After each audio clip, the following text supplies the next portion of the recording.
Good morning dear student. आज हम pharmaceutical jurisprudence से फार्मेसी एक्ट में से फार्मेसी एक्ट का जो चैप्टर है उसमें से पीसीआई का constitution, pharmacy council of India, जिसे हम सेंट्रल काउंसिल भी बोलते हैं, फार्मेसी काउंसिल ऑफ इंडिया का हम कॉन्स्टिट्यूशन आज हम देखेंगे। ठीक है, सबसे पहले हम देखेंगे कि फार्मेसी एक्ट कब बना। फार्मेसी एक्ट बना 1948 में।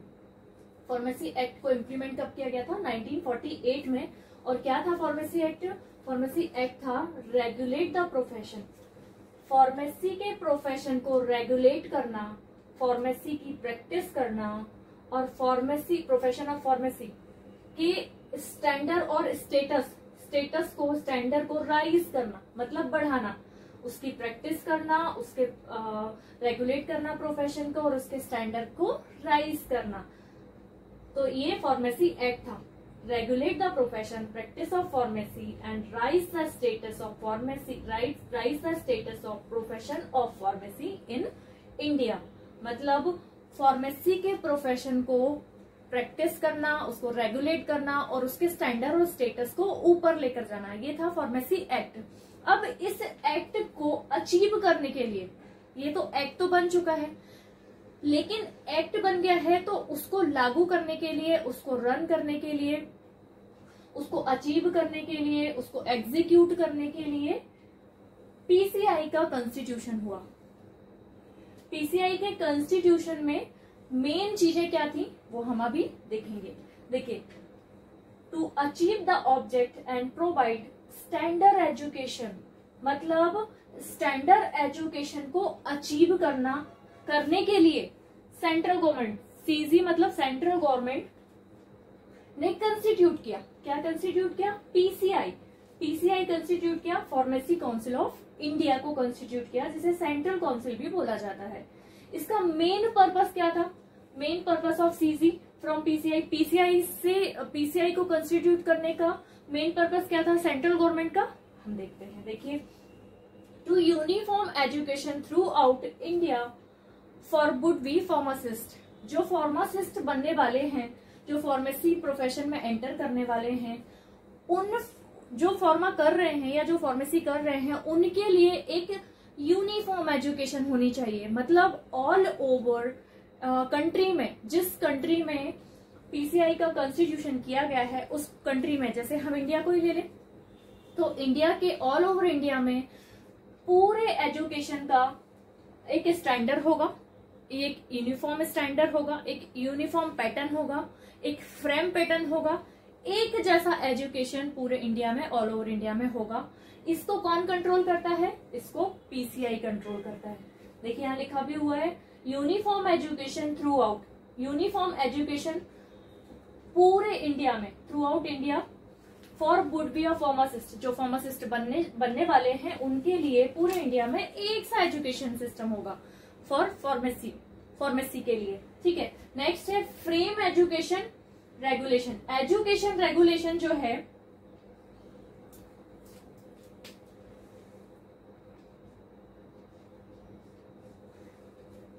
एजुकेशन रेगुलेशन पर भी एक क्वेश्चन बनता है, बड़ा क्वेश्चन।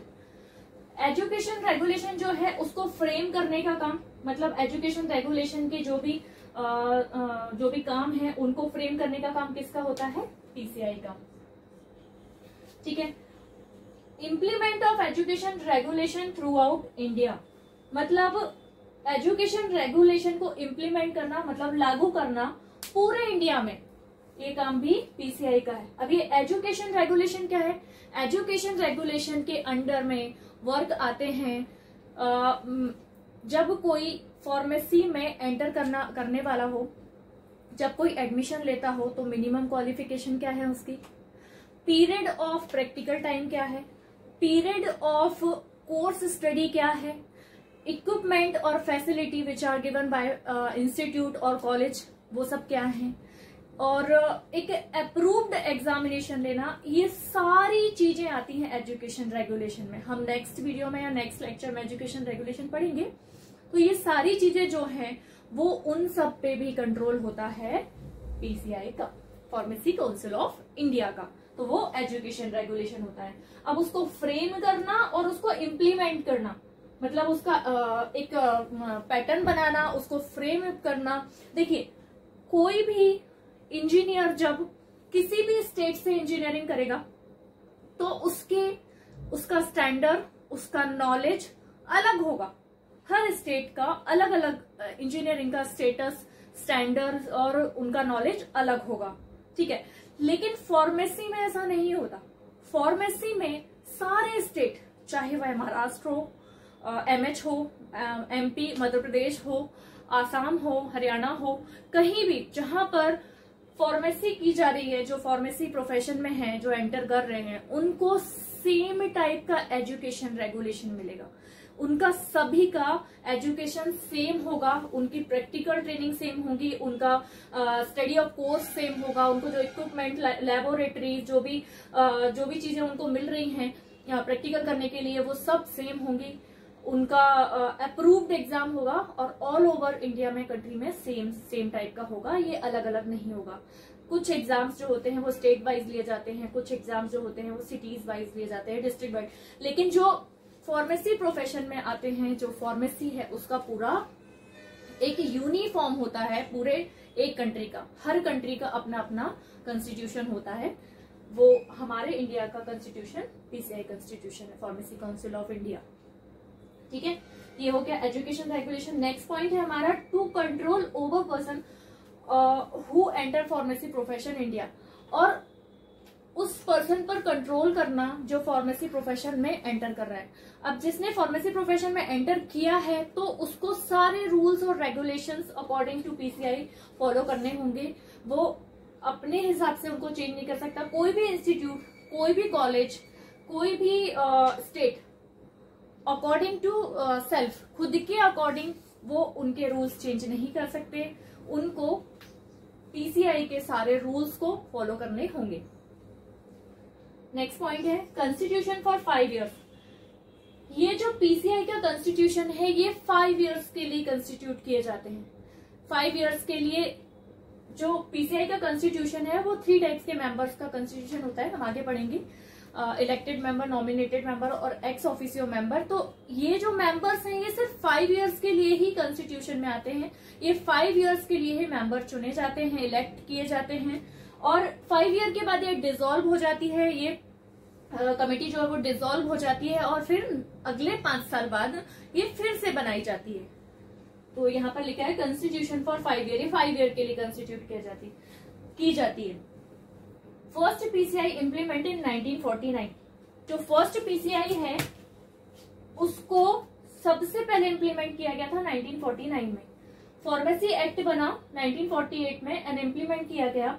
तभी 1949 में पीसीआई का इम्प्लीमेंट किया गया सेंट्रल गवर्नमेंट के द्वारा।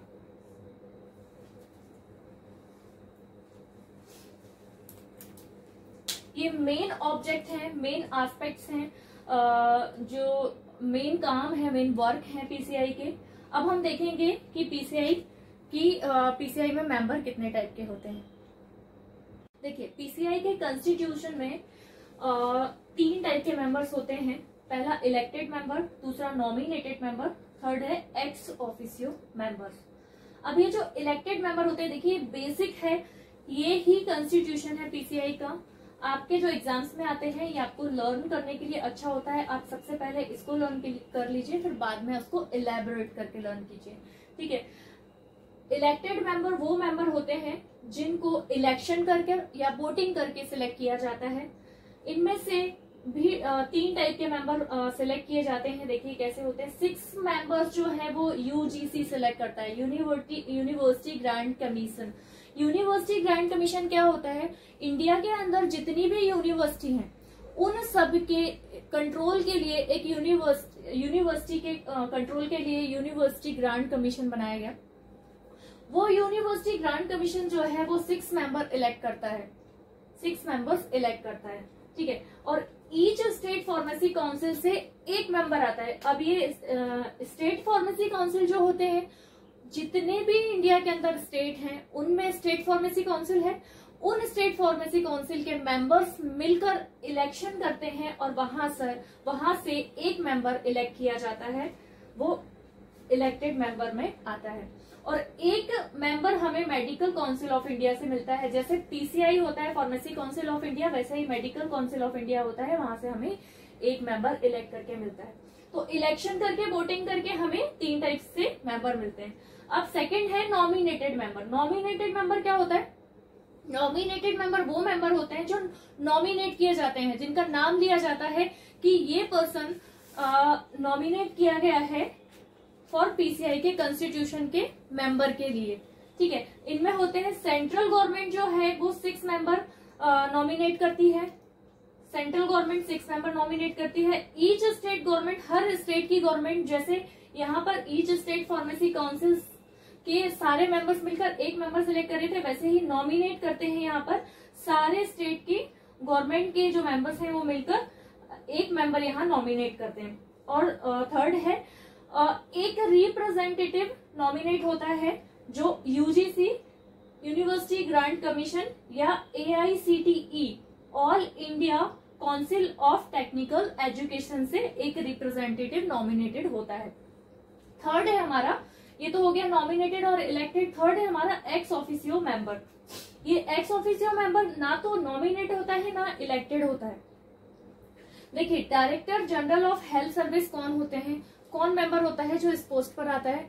देखिए, जो गवर्नमेंट हॉस्पिटल होते हैं उनके सीनियर डॉक्टर होते हैं। ठीक है, सीनियर मेडिकल ऑफिसर होते हैं, उनका हेड होता है डिस्ट्रिक्ट ऑफिसर्स जो होते हैं, डिस्ट्रिक्ट मेडिकल ऑफिसर होते हैं। उन डिस्ट्रिक्ट मेडिकल ऑफिसर्स के हेड होते हैं सिविल सर्जन्स, और उन सिविल सर्जन्स के हेड में होते हैं CMO। उनके हेड में होते हैं CMO, और जो CMO के ऑल ओवर इंडिया के स्टेट के जो CMO हैं उनके हेड एक चॉइस किए जाते, चुने जाते हैं, एक सिलेक्ट किए जाते हैं। उन CMO के हेड को, चीफ मेडिकल ऑफिसर्स के हेड को director general of health service बोला जाता है। ये इनके CMO के हेड तो होते ही हैं, साथ में ये PCI के भी मेंबर होते हैं। कौन से मेंबर होते हैं? एक्स ऑफिसियो मेंबर होते हैं PCI के। ठीक है, ये समझ में आया आपको director general of health service कौन होते हैं? अब देखिए, ड्रग कंट्रोलर ऑफ इंडिया, ये कौन होते हैं? देखिए, ड्रग इंस्पेक्टर होते हैं, उनके हेड होते हैं, ड्रग इंस्पेक्टर के जो हेड होते हैं वो होते हैं डिस्ट्रिक्ट इंस्पेक्टर। डिस्ट्रिक्ट इंस्पेक्टर जो होते हैं डिस्ट्रिक्ट लेवल पर, वो सारे मिलकर स्टेट का जितने भी डिस्ट्रिक्ट में जो ड्रग इंस्पेक्टर होंगे वो सारे मिलकर ड्रग कंट्रोलर, स्टेट का ड्रग कंट्रोलर होता है, उनका हेड होता है। ठीक है, और वो जो सारे स्टेट के ड्रग कंट्रोलर हैं वो मिलकर चॉइस करते हैं ड्रग कंट्रोलर ऑफ इंडिया।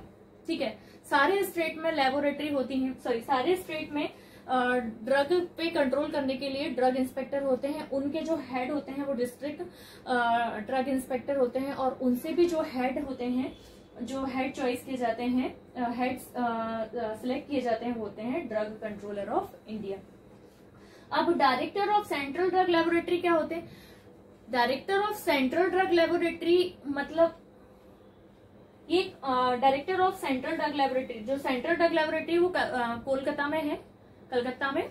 और जैसे ड्रग का इन्वेस्टिगेशन करने के लिए लेबोरेटरी हर स्टेट में स्टैब्लिश की जाती है, ड्रग के एनालाइज के लिए स्टैब्लिश की जाती है जो लेबोरेटरीज हैं स्टेट में, वैसे ही सेंट्रल में एक लेबोरेटरी स्टैब्लिश की जाती है जो सारी स्टेट्स की लेबोरेटरी को कंट्रोल करती है।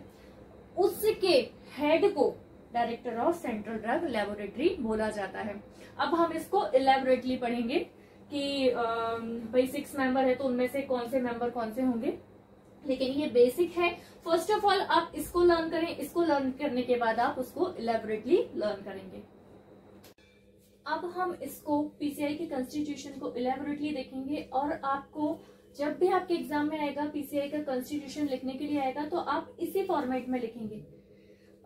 देखिए, elected member 6 members at least one shall be the teachers each of pharmacy, pharmaceutical chemistry, pharmacology and pharmacognosy elected by University Grant Commission from amongst the person of the teacher staff of Indian University or a college affiliated there to which grants degree और diploma in pharmacy. इसका मतलब ये हुआ कि इन 6 members में से एक teacher होना चाहिए और वो टीचर जो है इन 6 मेंबर को कौन सिलेक्ट करेगा? यूनिवर्सिटी ग्रांट कमीशन ही उनको इलेक्ट करेगा, इलेक्शन करके सिलेक्ट करेगा और उनमें से एक कम से कम टीचर होना चाहिए। और वो किसका टीचर होना चाहिए? फार्मेसी, फार्मास्यूटिकल केमिस्ट्री और फार्माकोलॉजी और फार्माकोग्नोसी का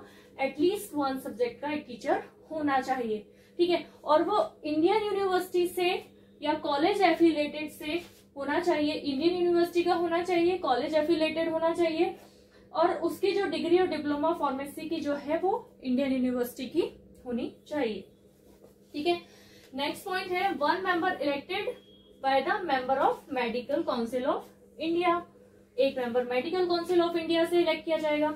1 members from each state amongst themselves who shall be a registered pharmacist। एक मेंबर जो है वो स्टेट फार्मेसी से, ईच स्टेट से सिलेक्ट किया जाएगा। सारे स्टेट काउंसिल के जो मेंबर्स होंगे वो मिलकर एक मेंबर सिलेक्ट करेंगे इलेक्टेड मेंबर्स के लिए। ये हो गया इलेक्टेड मेंबर। नॉमिनेटेड मेंबर में 6 मेंबर होंगे, ठीक है। इन 6 मेंबर्स में से एटलीस्ट 4 मेंबर जो होंगे ना वो डिग्री और डिप्लोमा इन फार्मेसी होल्डर होंगे। नॉमिनेटेड मेंबर में भी 6 मेंबर होंगे और वो 6 मेंबर जो होंगे, देखिए मैं पढ़ देती हूँ। 6 member nominated by the central government, और ये सेंट्रल गवर्नमेंट के द्वारा नॉमिनेट किए जाएंगे। Central government of whom at least 4 shall be possessing degree diploma in pharmacy। कम से कम 4 मेंबर्स जो होंगे उनके कम से कम 4 मेंबर्स के पास डिप्लोमा और डिग्री होनी चाहिए फार्मेसी की, या फिर वो उसमें फार्मेसी प्रोफेशन में प्रैक्टिस कर रहे हों, एटलीस्ट वो प्रैक्टिस कर रहे हों। तो ऐसे 4 मेंबर सिलेक्ट किए जाएंगे सेंट्रल गवर्नमेंट के द्वारा नॉमिनेटेड मेंबर में। नेक्स्ट देखेंगे 1 मेंबर, एक मेंबर सिलेक्ट किया जाएगा ईच स्टेट से as it is like elected member, ठीक है। सारे मेंबर जो हैं वो सारे मेंबर जो हैं स्टेट गवर्नमेंट के वो मिलकर नॉमिनेट करेंगे कि भाई ये पर्सन को नॉमिनेट किया जाता है, ठीक है। ये सेकंड हो गया। थर्ड, वन मेंबर्स जो है वो 1 रिप्रेजेंटेटिव होगा यूसीजी का, यूनिवर्सिटी ग्रांट कमीशन का, एआईसीटी से या यूजीसी से, university grant commission, all India council of technical education, इन दोनों से एक रिप्रेजेंटेटिव सिलेक्ट किया जाएगा फॉर नॉमिनेटेड मेंबर के लिए। अब एक्स ऑफिसियो मेंबर क्या होते हैं? सारे स्टेट के जो सीएमओ होते हैं उनका जो हेड सिलेक्ट किया जाता है, उनके जो हेड होते हैं, जो एक हेड सिलेक्ट किया जाता है उसको director general of health service बोला जाता है, ठीक है। और ड्रग कंट्रोलर ऑफ इंडिया जो होते हैं, जो स्टेट ड्रग कंट्रोलर होते हैं सारे स्टेट के, उनके हेड को ड्रग कंट्रोलर ऑफ इंडिया बोला जाता है। और सारे स्टेट की सारे स्टेट में जो लेबोरेटरी स्टैब्लिश की जाती हैं, सारे स्टेट में जो लेबोरेटरी बनाई जाती है, उन लेबोरेटरी सारे स्टेट में लेबोरेटरी बनाई जाती है, वैसे ही सेंट्रल में भी लेबोरेटरी बनाई जाती है फॉर एनालिसिस ऑफ ड्रग। तो उनके हेड को बोला जाएगा director of central drug laboratory. I hope so आपको ये पूरा टॉपिक पीसीआई कॉन्स्टिट्यूशन का बहुत अच्छे से समझ में आया होगा। आप इसको अच्छे से बार बार ये वीडियो देखिए, बार बार रिपीट करके अगर आप ये वीडियो देखेंगे तो आपको इस वीडियो में ही सारा पूरा टॉपिक लर्न हो जाने वाला है। और ये बहुत एग्जाम पॉइंट ऑफ व्यू से बहुत इंपॉर्टेंट होता है। अगर इसमें कुछ भी नहीं समझ में आया तो आप मुझे कमेंट कर सकते हैं, मैं आपको उसका रिप्लाई करूंगी। और वीडियो को लास्ट तक देखने के लिए thank you very much. Bye bye, take care.